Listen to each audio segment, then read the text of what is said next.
खळ म्हणतात। माझी सत्ता राहिली पाहिजे, माझ्याकडे संपत्ती राहिली पाहिजे, प्रसंगी माझ्याकडे ही सत्ता टिकून राहण्यासाठी मी काही करू शकतो। मग अशा या संघटना ही पिनावर पोचली जाते। देशाची प्रगती व्हावी, विचार करा, एक वाक्य तिथं आलं होतं की हा मुस्लिमांचा प्रदेश आहे, जो पाकिस्तान मुस्लिमांचा दिला तिथं तुम्ही काय प्रगती केलेली आहे, जो आहे त्याच्यात तुम्ही काय सुधारणा केली, एक तुकडा म्हणून त्याच्यात तुम्ही काय सुधारणा करणार आहात।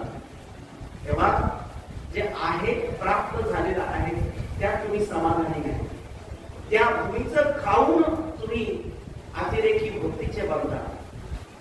पावले ज्ञानोबा सांगतात, तुमचा वापर तुम्ही अतिरेकी आत्मघातकी स्फोटाने तुम्ही स्वतःला उडवून देता। तुमच्या मनामध्ये जे विचार सांगितले जातात की धर्मासाठी तुमचं बलिदान आहे, धर्मासाठी बलिदान नाहीये, ते बलिदान हे जे खळ आहेत या खळांना पोचण्यासाठी आहे। तेव्हा ज्ञानोबा सांगतात की ज्याच्याकडे पैसा संपत्ती आहे असे ते खळ आहेत, ते खळ आपण वापरतो कपडे टाईट होण्यासाठी, ती खळ कपडे टाईट करते आणि त्यानंतर स्वतः निघून जाते।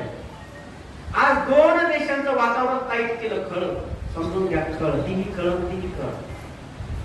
दोन देशांमध्ये जे या ठिकाणी उपजीविकेवर असतील तिथे मुस्लिम चांगले माणसं आहेत, पर्यटक बघा कोणता काय करते, आणि मग त्यांचा रोजगार बुडाला। जे गाव बसवलं पहलगाव त्याच्यावर शिक्का काय पडला, पर्यटक बंद झालं, अर्थव्यवस्था बंद झाली, खायचं काय, उपासमारीची वेळ त्या मुस्लिमावर आली।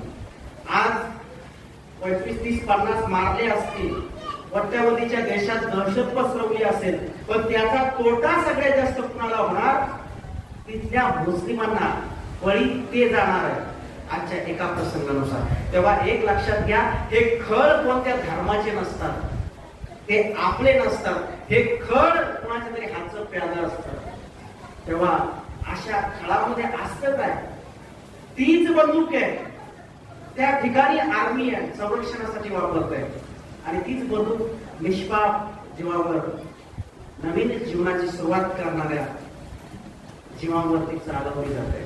उद्ध्वस्त होणारे ते कुटुंब आहे, उद्ध्वस्त झालेलं ते जीवन आहे, आणि इथून पुढच्या काळासाठी दिल्या गेलेल्या वेदना आहेत। मग तुम्ही विचार करा, ज्ञानोबाची प्रार्थना किती काळ सुद्धा तितकीच शाश्वत आहे, पसायदान म्हणजे आज सुद्धा या पसायदानाची गरज किती आहे।